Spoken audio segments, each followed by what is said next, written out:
Hello and welcome to a special broadcast Atmanirbhar Bharat, and we'll be telling you more about the inaugural address at FICCI's 93rd annual general meeting. Well, Prime Minister Modi delivered the inaugural address at FICCI's 93rd annual general meeting and the annual convention via video conferencing today. And in fact, addressing the event, the Prime Minister stressed that India prioritized saving lives during the pandemic, making policies and taking actions oriented towards that goal of saving as many lives as possible. And in fact, the Prime Minister also talked about how the country that saved most of its citizens during a global pandemic is capable of rebounding in all other sectors as well. He exuded confidence as far as economy is concerned, and Prime Minister also in fact highlighted that in a vibrant economy, when one sector grows, its positive effect can be felt in the other sectors as well, all the allied sectors, that is. The Prime Minister added that the recently rolled out agricultural reforms are an example of this principle. He also stressed that due to these reforms, the agri sector will invite more investments and the farmers will only benefit. In fact, he's also talking about how India really preferred saving lives, and the world is seeing the results that and the goals that have been set by India. We'll be getting you more updates as far as Prime Minister's inaugural address at FICCI's 93rd annual general meeting and the annual convention is concerned today. And just to give you more sense of what the Prime Minister said, in fact, of all those points, and let's in fact listen in to those sound bites of the Prime Minister. और ये आप देख सकते हैं किस तरह से प्रधानमंत्री ने शुरुआत की।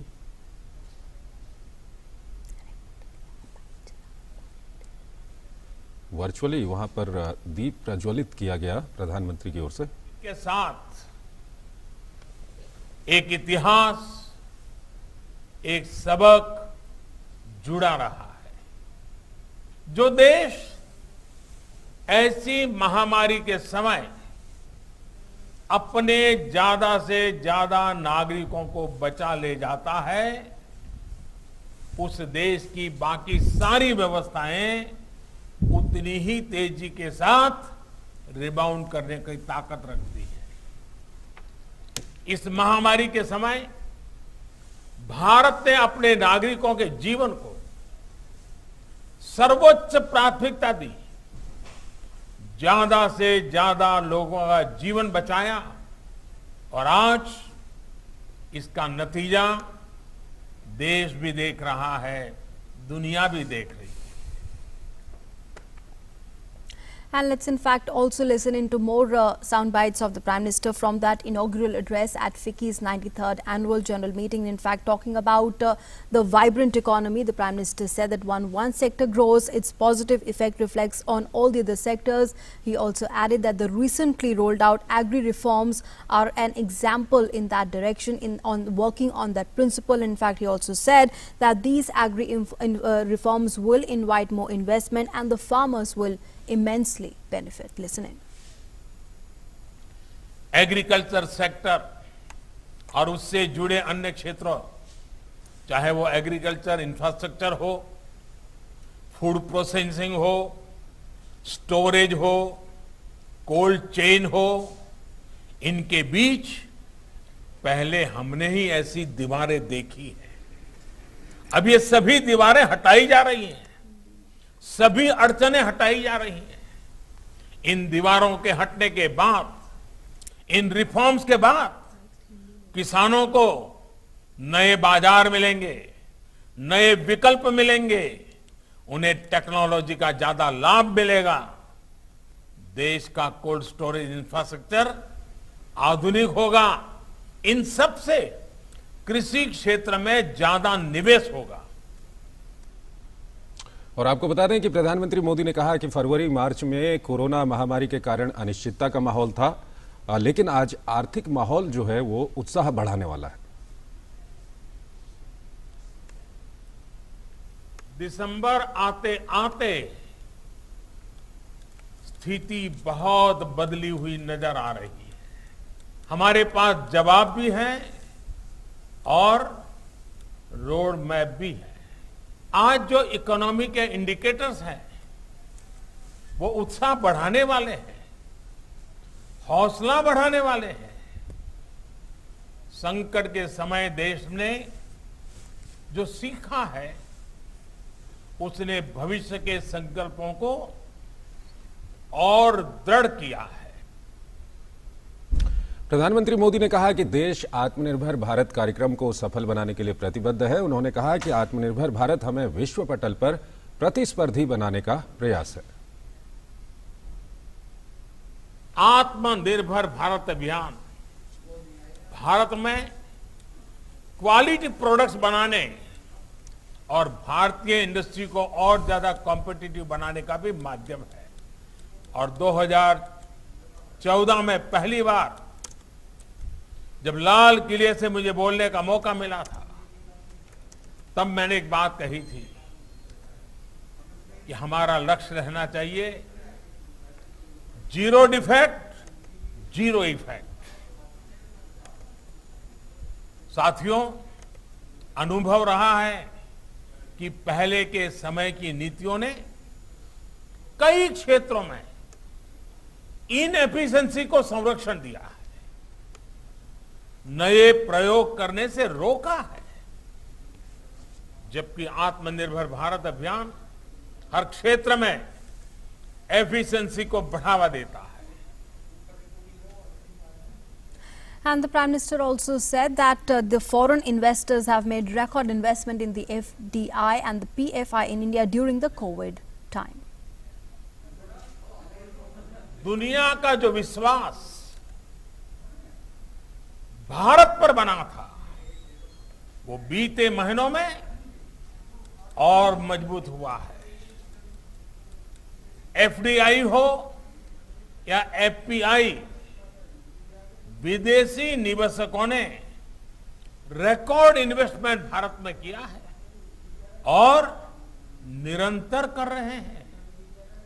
साथियों, आज देश का प्रत्येक नागरिक आत्मनिर्भर भारत अभियान को सफल बनाने के लिए प्रतिबद्ध है। लोकल के लिए वोकल होकर काम कर रहा है। ये एक जीवंत उदाहरण है कि देश को अपने प्राइवेट सेक्टर के सामर्थ्य पर कितना विश्वास है। प्रधानमंत्री ने कहा कि गांवों और कृषि क्षेत्र में उद्योग जगत ने उस तरह से निवेश नहीं किया है जिस तरह से किया जाना चाहिए था। प्रधानमंत्री ने कहा कि आज जरूरत है कि उद्योग जगत आगे आए और गांवों और कृषि क्षेत्र में निवेश करे। मेरा तमाम उद्यमियों से आग्रह रहेगा कि इस अवसर का उपयोग करते हुए रूरल और सेमी रूरल क्षेत्रों में बेहतर कनेक्टिविटी के प्रयासों में भागीदार बने। ये निश्चित है कि 21वीं सदी के भारत की ग्रोथ को गांव और छोटे शहर ही सपोर्ट करने वाले हैं। इसलिए आप जैसे एंटरप्रेन्योर्स को गांव और छोटे शहरों में इन्वेस्टमेंट का मौका बिल्कुल नहीं गंवाना चाहिए। आपके द्वारा किया गया इन्वेस्टमेंट हमारे गांवों में रहने वाले भाई बहनों के लिए, हमारे एग्रीकल्चर सेक्टर के लिए संभावनाओं के नए द्वार खोलेगा। प्रधानमंत्री ने कहा कि सरकार किसानों और एपीएमसी को और मजबूत करेगी। प्रधानमंत्री ने कहा कि भारत तभी समृद्ध होगा जब देश का किसान समृद्ध होगा। आज भारत का एग्रीकल्चर सेक्टर पहले से कहीं अधिक वाइब्रेंट हुआ है। आज भारत के किसानों के पास अपनी फसल मंडियों के साथ ही बाहर भी बेचने का विकल्प है। आज भारत में मंडियों का आधुनिकीकरण तो हो ही रहा है। किसानों को डिजिटल प्लेटफॉर्म पर फसल खरीदने बेचने का भी विकल्प दिया है। इन सारे प्रयासों का लक्ष्य यही है कि किसानों की आय बढ़े, देश का किसान समृद्ध हो। जब देश का किसान समृद्ध होगा तो देश भी समृद्ध हो। प्रधानमंत्री ने उद्योग जगत से ग्लोबल सप्लाई चेन में भारत की भूमिका को और मजबूत करने के लिए कहा। उन्होंने कहा कि भारत की भूमिका को ग्लोबल सप्लाई चेन में मजबूत उद्योग जगत काफी कर सकता है। एग्रीकल्चर के साथ ही सर्विस सेक्टर हो, मैन्युफैक्चरिंग हो, सोशल सेक्टर हो, इसमें हम एक दूसरे को कॉम्प्लीमेंट कैसे करें, इस पर हमें पूरी एनर्जी लगानी है। फिक्की जैसे संगठनों को इसमें ब्रिज भी बनना है और इंस्पिरेशन भी बनना है। एमएसएमईज को सरकार ने ताकत दी है, आप इस ताकत को मल्टीप्लाई कर सकते हैं। लोकल वैल्यू और सप्लाई चेन को कैसे सशक्त करें, ग्लोबल सप्लाई चेन में कैसे भारत की भूमिका व्यापक हो, इस स्पष्ट लक्ष्य के साथ हम सबको मिलकर के काम करना है। भारत के पास मार्केट भी है, मैन पावर भी है और मिशन मोड पर काम करने की कैपेबिलिटी भी है। And let's now go across to our guests and also introduce our guests joining us on this special broadcast. We have Mr. Dilip Chinoy, he's the Secretary General FICCI, also Dr. Charan Singh, he's a senior economist, and Mr. Shubhamoy Bhattacharjee, he's a senior economic journalist. Mr. Chinoy, welcome here on Doordarshan News and DD India. Let me come to you first. Prime Minister there in fact talking at the inaugural address about how the trust built globally over the last 6 years has only strengthened in the past few months, and especially during COVID times when India was able to prioritize saving lives was much more important than anything else that that government really had on the table. And what message is it once again sending out? Prime Minister Modi mentioning it at the inaugural address of FICCI's annual meeting there. Thank you. And first of all, from our side, we'd like to really thank the Prime Minister for addressing our annual convention and AGM, and for the great positive message that he actually gave, and the need and the direction he spoke about in the future. So, about the whole thing, that during the pandemic, India emerged as a trusted partner in multiple places. Not only the first was, we are the back end of the IT services and communication and a lot of services around the world. Not for even 1 second did anything get disrupted. Second, over 155 nations we actually helped out with relation to pharmaceutical products or products to like masks and PPEs, and we created a credibility across the whole world. And what the Prime Minister also, when he mentioned, he said that the way that we actually handled the lockdown, the way we saved lives, the way the economy is going back is what a lot of credibility in the world going forward. Absolutely. ठीक है, हमारे साथ चरण सिंह भी जुड़े हुए हैं, अर्थशास्त्री हैं। चरण सिंह जी, प्रधानमंत्री का आज का जो भाषण था वो फिक्की की जो वार्षिक बैठक थी उसमें जरूर था, लेकिन ये 2020 अब लगभग खत्म होने वाला है, 18-19 दिन बचे हुए हैं 2020 के खत्म होने के, तो काफ़ी महत्वपूर्ण इस भाषण को माना जा सकता है क्योंकि 2020 ने बहुत कुछ देखा है, न सिर्फ देश में, पूरी दुनिया में। तो प्रधानमंत्री के अगर भाषण की हम बात करें तो सबसे पहले जो प्रधानमंत्री ने कहा, उन्होंने कहा कि संकट के समय देश ने जो सीखा है उससे भविष्य का संकल्प मजबूत होता है। उन्होंने कहा कि वैश्विक महामारी के साथ इतिहास और सबक जुड़े रहते हैं और महामारी के समय भारत ने नागरिकों के जीवन को सर्वोच्च प्राथमिकता दी। तो प्रधानमंत्री के भाषण के शुरुआत के जो ये अंश थे उसको अगर हम वैश्विक महामारी से, कोरोना महामारी से जोड़ें तो इसको आप किस तरह से एक्सप्लेन करेंगे? पहली बात प्रधानमंत्री ने जिस तरीके आज अपना किया है उससे बहुत तरीके से आप देख लीजिए, में विश्वास होता है कि देश ठीक रास्ते पे चल रहा है। प्रधानमंत्री जी एकदम ट्रांसपेरेंट चल रहे थे, पूरा पारदर्शी हैं, सब दिख रहा है कि किस तरीके इस मुश्किल के समय में पॉलिसी बनी है और इस मुश्किल के समय में उन्होंने देश को नेविगेट किया है। अभी शुरुआत का टाइम देखें, जब उन्होंने भी कहा कि जब शुरुआत में ये सब महामारी आई, किसी को पता ही नहीं था कि कितनी देर चलेगी, इसका क्या क्या असर हो सकता है, पर जिस तरीके प्रधानमंत्री जी ने और सबने संभाला सिचुएशन को, हालातों को संभाला और कहा कि भाई हाँ, जीवन ज्यादा है, जान है तो जहान है, उसको संभालिए। लॉकडाउन हुए, उसके बाद अस्पताल में पूरी क्षमता रखी गई, वो पीपी किट्स बनाए गए, दवाइयों का इंतजाम किया गया और उसके बाद आस्ते आस्ते लॉकडाउन खुलना शुरू हुआ। जब लॉकडाउन खुलना शुरू हुआ तो प्रधानमंत्री जी ने फिर कहा कि जो इकोनॉमिक इंडिकेटर्स हैं जो इस टाइम पे आ रहे हैं वो तो बहुत अच्छे आ रहे हैं, रोबस्ट है। जो लोगों को डर था कि देश बहुत मुश्किल से गुजरेगा वो हम उधर से उभर के आ गए हैं। सारे के सारे इकोनॉमिक इंडिकेटर्स अपवर्ड लुकिंग है, फॉरवर्ड लुकिंग है। तो जो डेटा अभी भी आपने देखा ही है, 2 हफ्ते पहले आया था, उसमें काफी स्पष्ट था। काफी लोग सोच रहे थे, अर्थशास्त्री दुनिया के और हमारे देश के सोच रहे थे कि भारत देश में बहुत मुश्किल आ जाएगी, पर वो जो आंकड़े आए उसमें साफ दिखाई दिया कि नहीं, ऐसी कोई बात नहीं है। इकोनॉमी बहुत अच्छे तरीके से उभर के सामने आ रही है।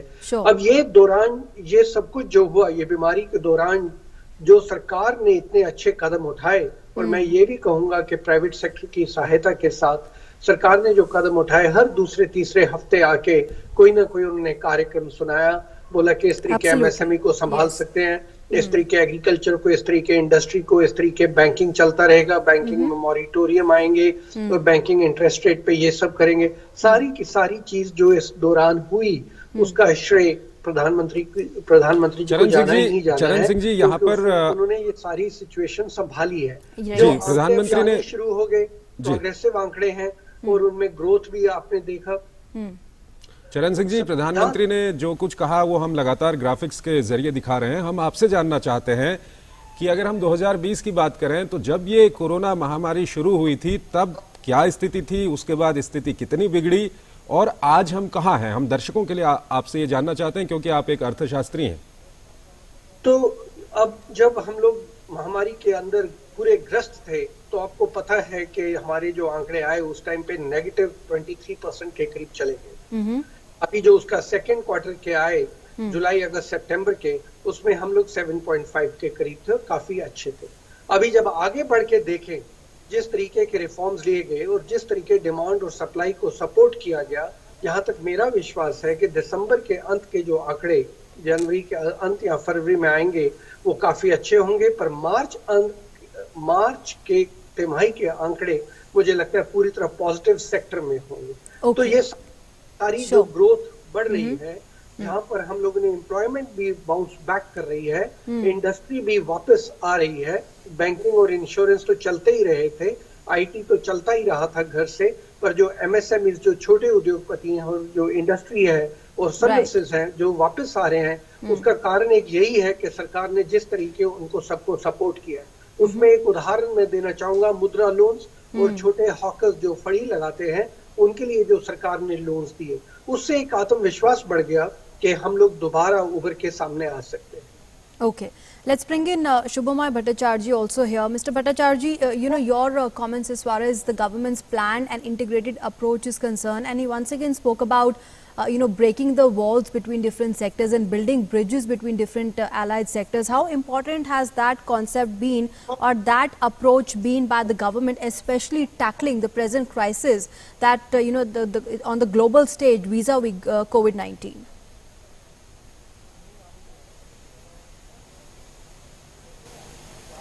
Shubhamay, yeah, pardon me, my mic was on mute. Yes, okay. Sure. That was something which has been a big challenge. You're talking about breaking the the walls between the different sectors, and the response to COVID, as you said, has actually showed us how not just necessary but very essential that sort of a breaking of walls is. For instance, in the case of COVID, the vaccine cannot be produced by just the state. So we have seen across the world, even in India, it's the private sector which has been at the forefront of it, which is absolutely right, because R&D works fast. They can mobilize capital, they can mobilize the technical resources, they can mobilize plenty of other connecting elements to ensure that the vaccine comes through. That has to be allied with the national sector, with the government sector, because distribution of the vaccines at that scale cannot be a company's ability. It has to be done by the state. And so today in India, the government is gearing up even its poll machinery to be able to give the injections to all the people, depending on the stages at which, they are identified. The third part is bringing in the civil society to be able to educate the people to how necessary it is to both not only go for the vaccine, but also to do the safety measures in play, keep them in those in place. So, it is a sort of a disaster where everybody's role, every sector's role has been understood well. And this is a very major learning, very major lesson that has come out from 2020. It is something which the world will need to face even more challenges like climate control,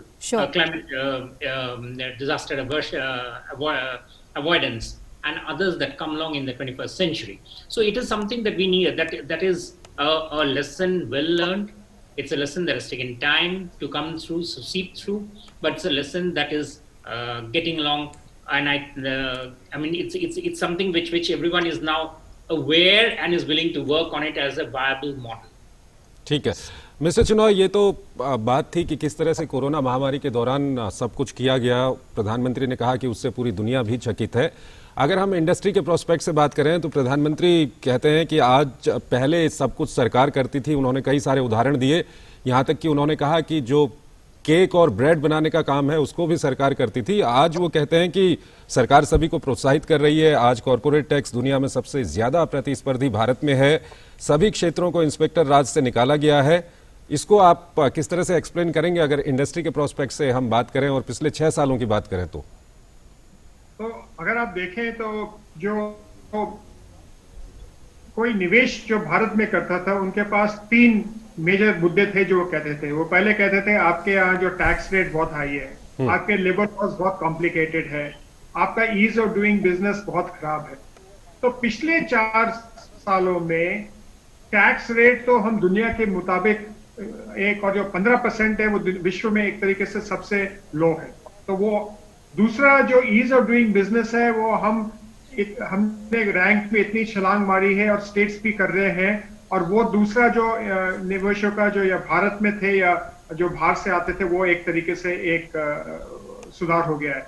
और तीसरा जो labour code जो आए हैं वो labour के भी उन्होंने प्रॉब्लम सॉल्व कर ली है।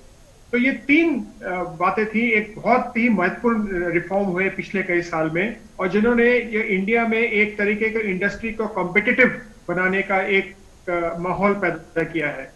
उन्होंने अपने भाषण में भी ये भी कहा था इंडस्ट्री कॉम्पिटिटिव बने और विश्व में जा करके अपना स्थान बनाए। और ये उन्होंने ये भी कहा था कि और जो उन्होंने अलग अलग स्कीम जैसे प्रोडक्ट लिंक इंसेंटिव स्कीम और दूसरे स्कीम्स जो किए हैं, जो एग्जिस्टिंग जो बिजनेसेस है वो उनका फायदा उठाए, उनको इन्वेस्ट करे।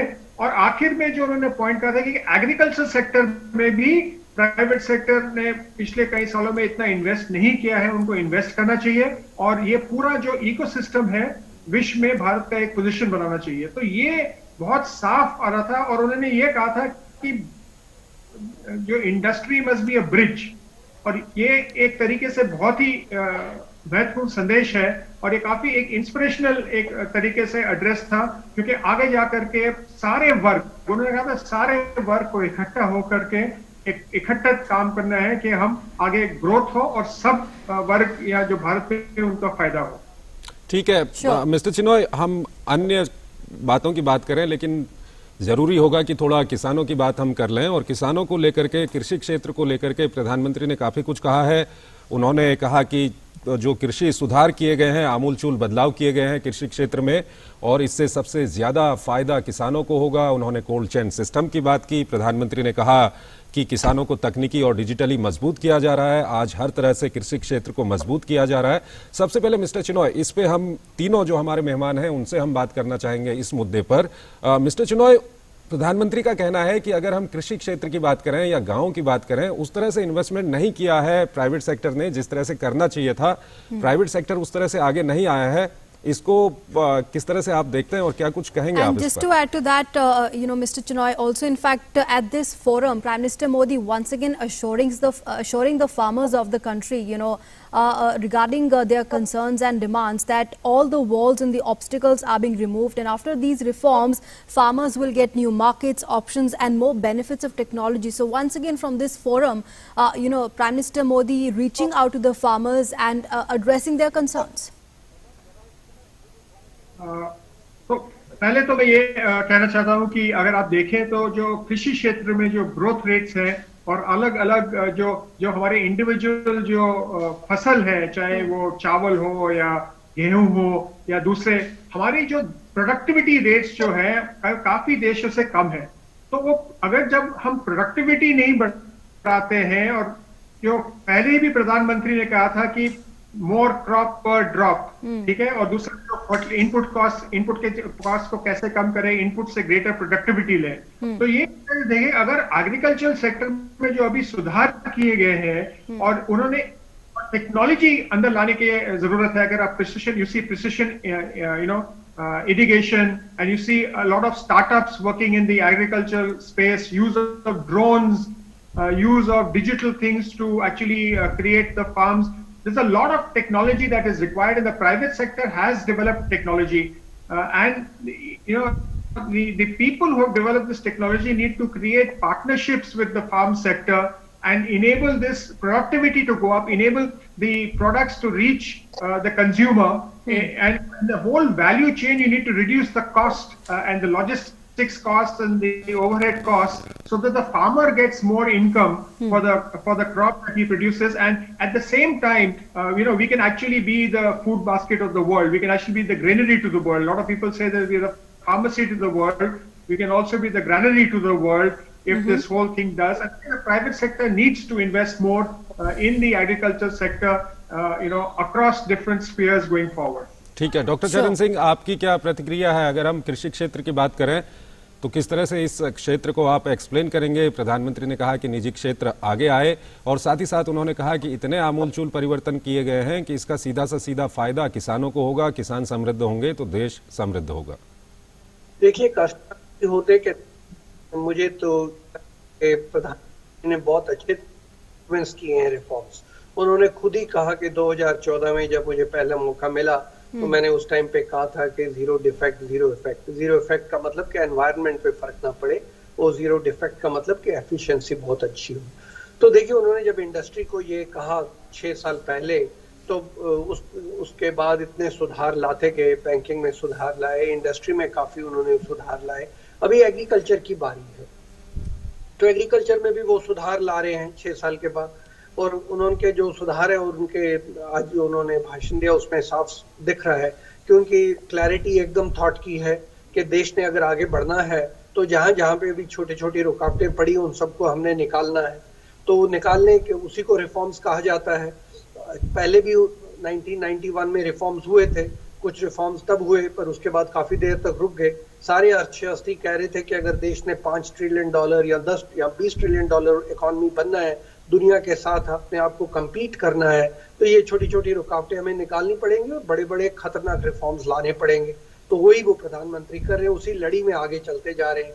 अब एक बात साफ है, करीब 14 से 15 करोड़ परिवार रूरल एरियाज में रहते हैं, खेतीबाड़ी इलाके के साथ जुड़े हुए हैं। अब इन लोगों के इधर जब सुधार करने हैं तो काफी मुश्किल काम हो जाता है, क्योंकि अलग अलग प्रांतों में अलग अलग उपज हो रही है, अलग अलग तरीके का वहाँ एनवायरनमेंट है, अलग अलग वहाँ पे पॉलिटिकल आइडियोलॉजीज ऑपरेट हो रही हैं, तो सख्त मुश्किलें सामने आएंगी। मुझे याद है जब 1991-92 में हम लोग रिफॉर्म्स कर रहे थे, उस टाइम पे मैं रिजर्व बैंक में होता था।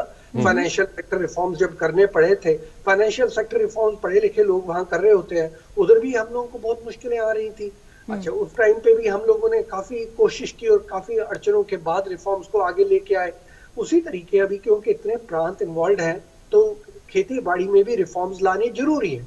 एक बात और जो प्रधानमंत्री जी ने कही और मैं सोचता हूँ वो बहुत जरूरी है, सरकार सारे कदम नहीं कर सकती है। सरकार केंद्र में हो या राज्य में हो या लोकल बॉडीज हो, इतना पैसा सरकारों के पास कोई नहीं सकता है। गरीब देश है, टैक्स से पैसा आएगा, कितना इन्वेस्ट कर सकती है एग्रीकल्चर में। उस टाइम पे उद्योगपतियों को और उद्यमियों को बीच में आना ही पड़ेगा। कोल्ड स्टोरेज जिस तरीके का देश को चाहिए, कितने कोल्ड स्टोरेज सरकार बना सकती है, बहुत मुश्किल है। पर अगर ये सारे कोल्ड स्टोरेज बन गए तो आप खुद देखिए किसान को कितना फायदा होगा। अभी वो टमाटर कई बार क्या भाव पे भेजता है, उसे वहां बेचने के ऐसे फेंकने की जरूरत ही नहीं है, कोल्ड स्टोरेज में पड़ा रहेगा और जब डिमांड आएगी टमाटर का एक ठीक भाव मिलता रहेगा। और भी खेती के जो उपज है सबको हम लोग अच्छी तरीके से सारे साल के दौरान उसको ठीक तरीके हम लोग वितरित कर सकते हैं। तो प्राइवेट सेक्टर की पार्टिसिपेशन हमारे देश में नहीं, विदेशों में भी कंधे से कंधा मिलाकर ही देश आगे प्रगति कर सकता है। रूरल एरियाज में प्रधानमंत्री जी ने खुद कहा कि 98% अभी सड़कें बन गई हैं। सड़कें बन गई है मतलब ट्रक्स आ जा सकते हैं, कोल्ड स्टोरेज की फैसिलिटी बन सकती है। अभी अगला कदम है कोल्ड स्टोरेज बनने हैं। कोल्ड स्टोरेज में इतना पैसा कौन डालेगा? तो इसलिए प्राइवेट सेक्टर को बीच में लाना इस टाइम पे जरूरी है। मैं एक और बात काफी देर से कह रहा हूँ और अभी भी कहना चाहूंगा कि प्राइवेट सेक्टर को बुरा मानना और उनको बुरा कहते जाने का कोई फायदा और कोई लाभ नहीं हो सकता है। देश को अगर प्रगति करनी है, प्रधानमंत्री ने खुद कहा कि पहले तो सरकार ही केक बनाती थी, अब क्या ये ब्रेड बनाती थी? क्या ये सरकार का काम है?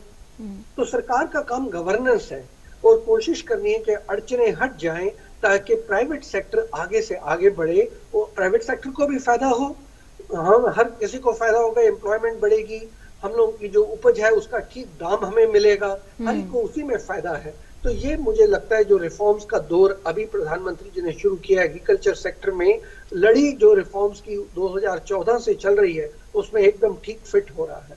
ठीक है चरण सिंह जी, शुभम भाई इसी सवाल को आपके पास लेकर आते हैं। पिछले कुछ दिनों से प्रधानमंत्री लगातार ये फिर एक बार प्रधानमंत्री ने कृषि क्षेत्र को लेकर के अपनी बात रखी है, सरकार ने क्या कुछ किया है वो बात रखी है। जो हालात बने हुए हैं, कुछ लोगों को भ्रमित किया जा रहा है, वो भी सामने आ रहा है। इस सबको देखते हुए एक पत्रकार की हैसियत से आप प्रधानमंत्री का आज का जो उद्बोधन था, किसानों को कहीं ना कहीं उन्होंने अपनी बात कही है, किस तरह से इसको देखेंगे? ये एक्सपेक्टेड था कि प्रधानमंत्री जी ये फार्मर्स एजुकेशन के बारे में चर्चा करेंगे और बिल्कुल सही है कि ये इस प्लेटफॉर्म से उन्होंने इस बात का जिक्र किया है, करना जरूरी था। दूसरी बात है कि इसमें उनका प्राइवेट सेक्टर को जो उन्होंने टिप्पणी किया कि आप किसानों के प्रॉस्पेरिटी में, उनके कंडीशन में, उनकी इकोनॉमी में शामिल हुई है, ये एक बहुत बड़ा कमेंट है। ये कमेंट इसलिए है क्योंकि सच में भारतीय प्राइवेट सेक्टर के बहुत सारे सेक्टर्स के अगर आप देखेंगे उनके जिस तरह के प्रोडक्ट्स वगैरह वो करते हैं, जिस तरह के उनके जो इन्वॉल्वमेंट है, इस बारे में बहुत जगह पे आलोचना किया गया है कि उनके साथ कृषि क्षेत्र का कनेक्शन बहुत ही सीमित है। एफएमसीजी सेक्टर जरूर इन्वॉल्व होते हैं, लेकिन उसके अलावा ना हम ऐसे प्रोडक्ट्स बनाते हैं, सस्ते प्रोडक्ट बनाते हैं जो रूरल एरिया में बिक सकता है, ना वहाँ से वर्कर्स को शहर में बड़े कंपनीज में एम्प्लॉयमेंट लाने के लिए सरकार कोशिश कर रहे हैं, लेकिन प्राइवेट सेक्टर से शायद ही कोई ऐसा प्रक्रिया किया गया हो या ऐसा एफर्ट किया गया हो ताकि ज़्यादा से ज़्यादा वहाँ के नौजवान लड़के लड़कियाँ दूसरे मैन्युफैक्चरिंग सेक्टर में काम ढूंढ सके। और प्रधानमंत्री का इसी की तरफ टिप्पणी था और ये बहुत बड़ा इंपॉर्टेंट चीज़ है क्योंकि हम ये ज़रूर जानते हैं कि एग्रीकल्चर सेक्टर में आज का एक बहुत बड़ा प्रेशर ये है कि वो इकोनॉमी में करीब जितना भागीदारी है उससे कहीं ज़्यादा, डबल से ज़्यादा उनका रिस्पॉन्सिबिलिटी बन जाता है लोगों को एम्प्लॉयमेंट देना।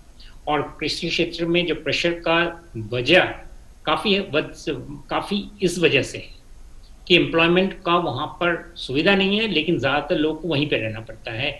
और भारतीय प्राइवेट सेक्टर में इसका एम्प्लॉयमेंट का उस तरह का सर्ज जो होना चाहिए था, जिस तरह का मैन्युफैक्चरिंग सेक्टर में या सर्विसेज सेक्टर में जिस तरह का एम्प्लॉयमेंट का चांसेस होने चाहिए थे, वो नहीं हुए हैं। और इसीलिए काफ़ी जो लोगों का जो डिस्टर्बेंस रहता है, हताशा रहता है, वो इससे भी जुड़ा जा सकता है।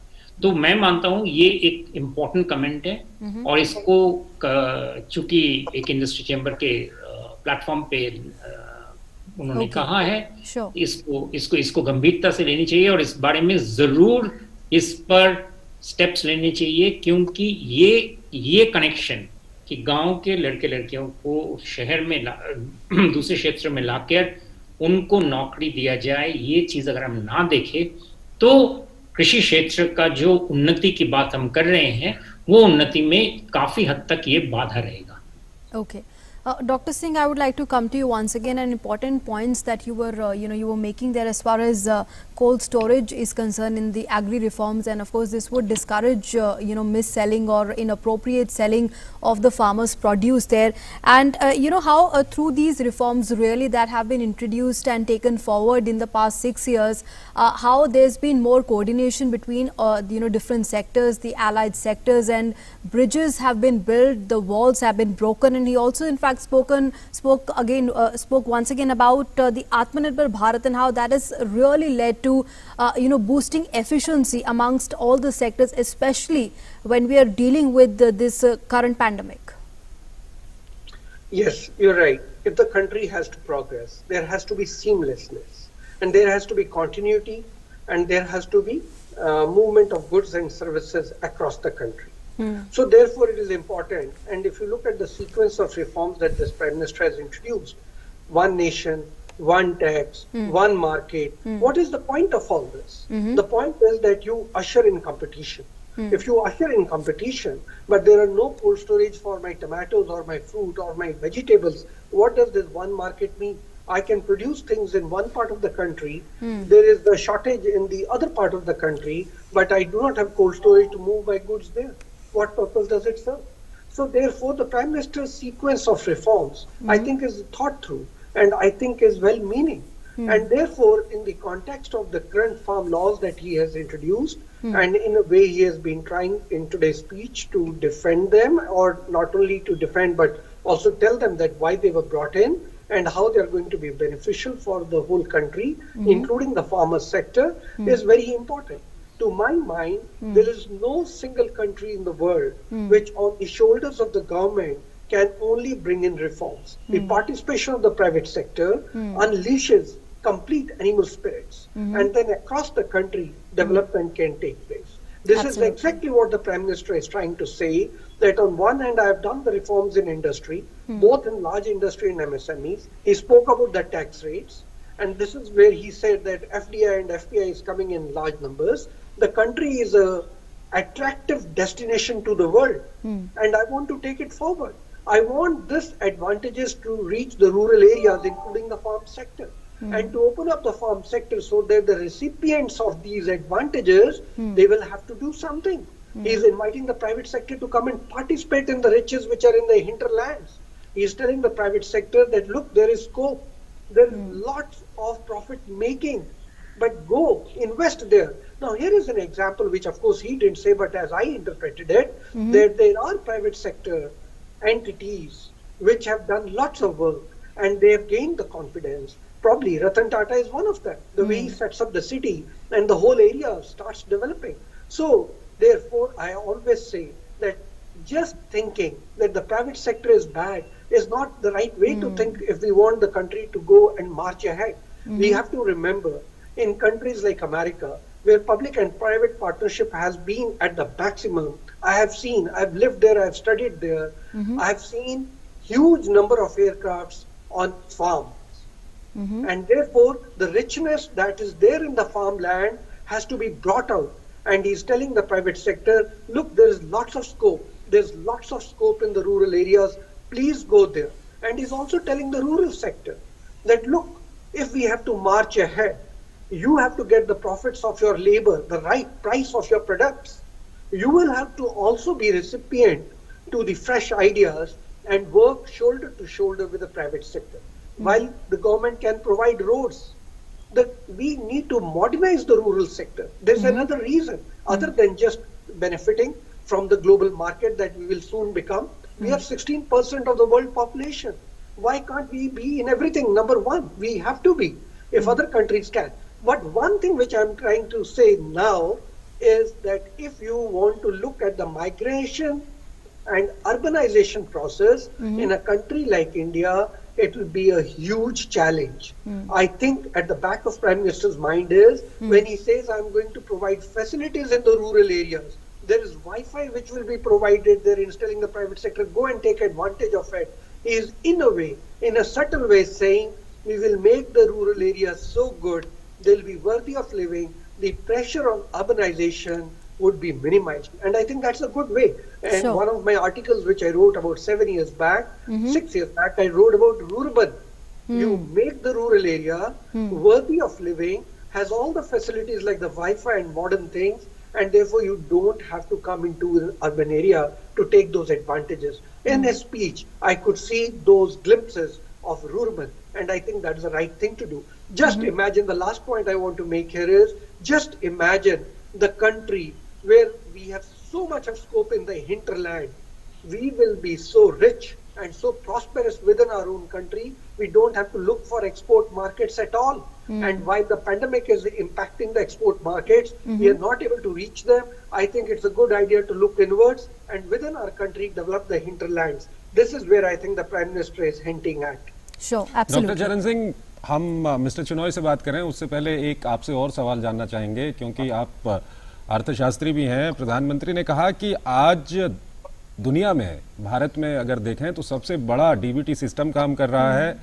एक क्लिक से करोड़ों लोगों तक पैसा पहुंचाया जाता है। अभी जब महामारी का दौर था तो सारे देशों में ये देखा जाता था कि कैसे वो अपने लोगों तक पैसा पहुंचाएं, उनको काफ़ी मुश्किलात आती थी, लेकिन यहाँ कोई मुश्किलात नहीं आई। लोगों को बैंकिंग सिस्टम से पहले ही जोड़ दिया गया था। ये जो पूरा काम है, पिछले कुछ सालों में ये जो काम देखा गया है, लोगों को बैंकिंग सिस्टम से जोड़ना, जनधन खातों से जोड़ना, डीबीटी सिस्टम, इस सबको आप किस तरह से एक्सप्लेन करेंगे सर? देखिए, मैं आई एम बेंगलोर में प्रोफेसर था इकोनॉमिक्स का, तो उस टाइम पे मैंने 2 सर्वे किए थे। एक किया था 2013 में, जब अभी प्रधानमंत्री नहीं बने थे, जनधन वैसे के गांवों में बैंकिंग कैसे चल रही है। एक किया था 2017 में, जब जनधन योजना बन चुकी थी और उस टाइम पे डीमोनेटाइजेशन भी हो चुका था। उस टाइम पे मैंने फिर सर्वे किया था। आपको एक सबसे अच्छी बात मैं बताता हूँ, मैं गांवों में गया था और सिर्फ कर्नाटका के गांवों में नहीं गया था, मैं आंध्र प्रदेश के भी गांवों में गया था। आपको सबसे अच्छी बात मैं बताता हूँ जो आप हैरान हो जाएंगे सुन के। जब मैंने वहां पे बुजुर्ग लोगों से बात की, उन्होंने कहा कि ये जो टेलीफोन है इसमें हमें बैंकिंग करनी आती नहीं है, पर आप हमें सिखा सकते हैं। तो मैं हैरान था कि उनके अंदर जो उत्साह था सीखने का कि हाँ मुझे सिखाइए, ये तो बहुत बड़ी बात। बुजुर्गों में, बुजुर्ग औरतों में, आप बताइए इससे अच्छा क्या देश में हम पा सकते हैं। प्रधानमंत्री जी ने खुद कहा कि अब रेडी पे जाइए, फड़ियों पे जाइए, आप वहां पर भी पेटीएम देख रहे हैं। हद है ना।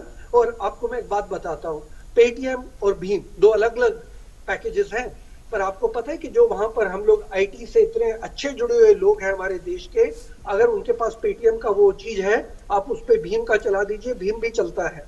तो जब प्रधानमंत्री जी खुद कह रहे हैं कि यूपीआई में 4 करोड़ की एक दिन की वहां पे ट्रांजैक्शन हो रही है, इससे अच्छा और क्या चाहिए हमें। और पैंडेमिक के टाइम में जब रुपए और पैसे जब चलते हैं तो उसमें वायरस का डर होता है, आप इलेक्ट्रॉनिक ट्रांसफर कर रहे हैं। तो दुनिया का सबसे बड़ा जो करिश्मा मैं सोचता हूँ, जो लोग कहते थे, प्रधानमंत्री जी ने अपने भाषण में आज कहा कि पढ़ा लिखा देश नहीं है, हम अंग्रेजी में इतने अच्छे नहीं है, ये टेक्नोलॉजी कैसे कर पाएंगे। पर टेक्नोलॉजिकल रेवोल्यूशन असलियत में जो हुई है हमारे देश में हुई है। इतनी भाषाएं हैं, पर पेटीएम और भीम जहां मर्जी चले जाए, आप दिल्ली में जाइए, आप यूपी में जाइए जहां हिंदी ज्यादा चलती है, अंग्रेजी नहीं चलती है, वहां पर भी पेटीएम और भीम चल रहा है। तो ये जो हम लोगों ने रेवोल्यूशन लाई है 6 साल में, और उसमें पब्लिक सेक्टर बैंक ने बहुत बड़ा रोल प्ले किया है।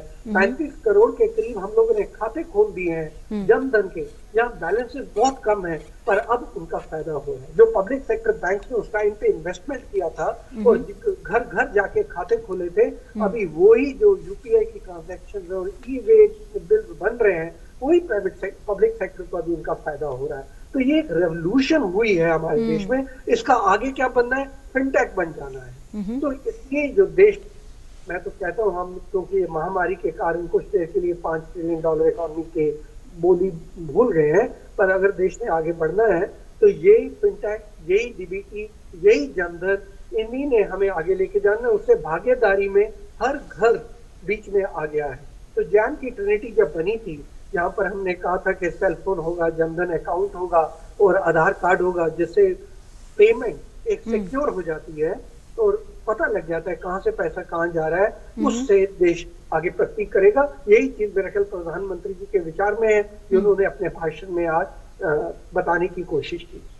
Absolutely. In fact, he also spoke about how DBT has been recognized globally, and particularly during the pandemic. He also, in fact, spoke about, like you said, Dr. Singh, the UPI platform seeing transactions worth 4 lakh crore rupees, and this is in fact setting new records only each month. Let's bring in Mr. Chinoy here at this point. Mr. Chinoy, talking once again about the Atmanirbhar Bharat, and clearly at the goal of a self-reliant India is zero defect, zero effect, doing away with inefficiencies and paving way for more innovations. How important are you seeing, that concept that the government has now adopted and in fact being working on since time, and policies being framed on that principle, and once again that coming in Prime Minister Modi's address at FICCI today? Well, thank you. I think there's a lot other than what the statement is made by the Prime Minister. So if you see over the past many months, the quality standards in India are being actually gradually moved to international, or in some cases even more than international levels.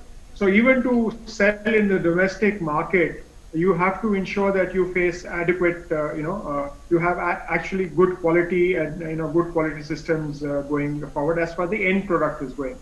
The second thing which is actually happening is that the whole environmental aspect is being looked at again, and many of the environmental laws are coming into place that makes it imperative for industry to actually invest in a kind of environmentally clean kind of thing, and that comes to a zero effect. And if you heard his speech, which he made to the investors summit a few weeks ago, he talked about that many of the Indian companies are leaders in ESG, social and governance, right? So a lot of things are actually happening on the ground. If India, and the aspiration here is, and the inspiration to everybody here is, that if you can produce the best quality of products at the lowest effect on environment and make it sustainable manner, people around the world will recognize you, and you can actually access the world going forward. So a very, very important step. If you look at many of the new schemes that have been brought about, and many in all the sectors in the PLI scheme, or if you look at the API scheme, it has a very great focus on environment going forward. So it's a fundamental bedrock. And in fact, the MSME minister also talked about the need for quality. You might also hear many other statements and see some more programs coming out in this month on improving quality standards across industry in India. Sure. ठीक है mister Chinoy, एक और विषय रह जाता है जिस पे आप दोनों से हम बातचीत करना चाहेंगे। सबसे पहले डॉक्टर चरण सिंह, अगर हम बात करें आत्मनिर्भर भारत अभियान जो शुरू किया गया है, साथ ही साथ प्रधानमंत्री ने वोकल फॉर लोकल की भी बात कही, और इसमें अगर हम प्रोडक्शन लिंक इंसेंटिव को भी जोड़ दें, और साथ ही साथ प्रधानमंत्री कहते हैं कि सबका साथ, सबका विकास और सबका विश्वास, इसको ये सरकार चरितार्थ कर रही है, तो आप किस तरह से देखते हैं? क्योंकि एक अभियान पिछले कुछ दिनों में शुरू किया गया है, आत्मनिर्भर भारत का अभियान है, और लगभग हर क्षेत्र में इस अभियान को लेकर जाया जा रहा है, लगभग हर क्षेत्र में इस अभियान का फर्क भी दिख रहा है। और आज की जो दुनिया है और पिछले एक साल में जो कुछ अनुभव भारत को मिले हैं, चाहे वो अपने पड़ोसियों से मिले हों, चाहे वो एक जो ग्लोबल पैंडेमिक है इससे मिले हों, किस तरह से इस अभियान की जरूरत को आप देखते हैं? यह सवाल मेरे लिए है कि जी डॉक्टर सिंह जी। मैं पहले बोल रहा हूँ कि yes Dr. Singh, yes Dr. Singh, that question is for you. Okay. So, मैं ये आत्मनिर्भर अभियान जो है इसको दो पक्षों से देखता हूँ। एक तो हमें आत्मनिर्भर होना ही चाहिए, इतना बड़ा देश है, और इस देश में क्या नहीं है, पहाड़ी ठंडे इलाके भी हैं, गर्मी भी है, सी कोस्ट भी है, हिली एरियाज भी हैं, अंडर डेवलप्ड नॉर्थ ईस्ट पड़ा हुआ है, माइनिंग से क्षेत्र है हमारा उड़ीसा और बिहार, और इंडस्ट्रियल स्टेट्स हैं गुजरात और महाराष्ट्र के। इस एक देश में क्या नहीं है, कॉन्टिनेंट जैसा देश है, जहाँ यूरोप में जर्मनी और फ्रांस दो हैं और बाकी कितने अलग अलग देश हैं। ये भारत देश में तो सब कुछ ही है। हमारे यहाँ खाद्य पदार्थ भी हो सकते हैं और हमारे पास माइनिंग के प्रोडक्ट्स भी हैं। तो इसलिए आत्मनिर्भर होना बहुत जरूरी मुझे इसलिए लगा ये पैंडेमिक के बाद, कि आपने देखा जब पैंडेमिक शुरू हुआ तो जब चाइना में 9 लाख से ज्यादा कंपनियां हैं और पूरी सप्लाई चेन एकदम इम्पैक्ट हो गई। तो इसका मतलब क्या है, हमें कुछ ना कुछ फर्स्ट अपने ही देश में आत्मनिर्भर होना जरूरी है ताकि हमारी सप्लाई साइड और सप्लाई चेन पे इम्पैक्ट ना हो। हम ही लोग नहीं, दुनिया में भी ये आभास हो गया कि एक ही देश में पूरी इंडस्ट्री को लगा देना कितना खतरनाक हो सकता है। और इसलिए आपको पता है कि इस पिछले 8-9 महीनों में चाइना से निकल कर इंडस्ट्री अलग अलग जगह जा रही है, वियतनाम में जा रही है, बांग्लादेश में जा रही है, एस्टोनिया में जा रही है, और हम लोग इंडिया में भी कह रहे हैं कितना बड़ा देश है, आप यहाँ पर इंडस्ट्री लेके आइए। तो एक बार जब पैंडेमिक हुआ और सप्लाई चेन डिसरप्ट होनी शुरू हो गई तो इसका क्लियर मतलब था कि आगे से हमें ख्याल रखना है कि सेल्फ डिपेंडेंस बहुत जरूरी है। दूसरी बात है, जब आप सेल्फ डिपेंडेंस की बात करते हैं और दुनिया में रहते हैं तो कुछ आयात निर्यात होना ही होना है। आपको फॉरेन एक्सचेंज चाहिए, कुछ चीजें बाहर हैं जो आपको जरूरत है, कुछ चीजें आपके यहाँ बहुत हैं जो बाहर वालों को जरूरत है, तो आयात निर्यात तो होना ही होना है, उसमें दो राय नहीं है। पर आपको ये भी याद रखना है कि इस टाइम पे भारत सबसे यंग देश है, इसमें जनसंख्या भी है और इसमें जो डेमोग्राफिक डिविडेंड जिसकी हम लोग बात करते हैं, यंग पॉपुलेशन है, उसको भी अपने एम्प्लॉय करना है। अगर आपने उनको सबको एम्प्लॉय करना है और दुनिया में अपना नाम भी बनाना है तो जरूरी है कि प्रोडक्शन यहाँ पे होगी और यहाँ पर सेल्फ डिपेंडेंसी भी होगी। तो इसी श्रृंखला में जो मैं सोच रहा हूँ पिछले 6 साल में प्रधानमंत्री जी और ये कैबिनेट पूरी कोशिश कर रही है, नीति आयोग पूरी कोशिश कर रही है कि हम लोग यहाँ पर प्रोडक्शन भी कर पाए, हर चीज की, मैन्युफैक्चरिंग की, एमएसएमई की जो एम्प्लॉयमेंट देते हैं, एग्रीकल्चर प्रोड्यूसर्स जो हम लोग पूरे, मैं बता रहा हूँ 15 करोड़ परिवार जहाँ एग्रीकल्चर से जुड़े हुए हैं, तो सब लोगों को प्रॉस्पेरिटी मिले, सबकी प्रगति हो, जो आपने कहा कि सबकी प्रगति होनी चाहिए, सबका साथ होना चाहिए। तो वो सारी श्रृंखला जो बन रही है रिफॉर्म्स की, वो इस तरीके बन रही है कि भारत अगले कुछ वर्षों में $5 ट्रिलियन और फिर दुनिया में एक अहम देश माना जाए। 16% जनसंख्या और जिसमें करीब 60% लोग बहुत कम उम्र के हैं, ये जरूरी है और ये हमारा ऑल्टरनेटिव, इसके अलावा कोई ऑल्टरनेटिव नहीं है। तो इसलिए प्रधानमंत्री जो कहते हैं लोकल एंड वोकल वाली जो उनकी कहावत है, इसी तरीके है कि प्रोडक्शन करिए और प्रोडक्शन लिंक्ड परफॉर्मेंस इंडिकेटर्स उन्होंने दिए हैं, इंसेंटिव दिए, इसी कारण दिए कि हर आदमी आगे बढ़े, छोटी से छोटी एंटिटी से लेके बड़ी इंडस्ट्री आगे बढ़े, बेंचमार्क्स हो, प्रोग्रेस हो, ताकि आगे हम लोग एम्प्लॉयमेंट जनरेट कर सकें। Right. Let's go across now to Mr. Shubhomay Bhattacharjee here. But Mr. Bhattacharjee, you know, he also spoke about how the rural India is seeing transformation. Their ambitions are changing, their aspirations are changing, and those are on the rise. He's in fact also, you know, told the India Inc. to not miss a chance to invest in the villages and the rural India. How important is that coming, you know, once again from the Prime Minister in his address today to taking the India growth story forward?